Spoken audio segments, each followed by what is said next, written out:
because nakakaapekto yung corruption sa competitiveness ng isang bansa.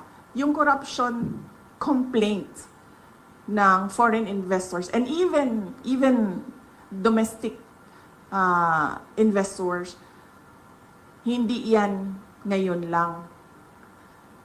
Malamang kung noon ang nangyari, malamang kung noon napapaisip pa ang investors na o sige, tingnan natin ang Pilipinas. Ngayon, after the corruption scandal of the administration, hindi na sila at all naglalagay or nag-shortlist ng Pilipinas. Siguro automatic na yun na let's not think about or include the Philippines.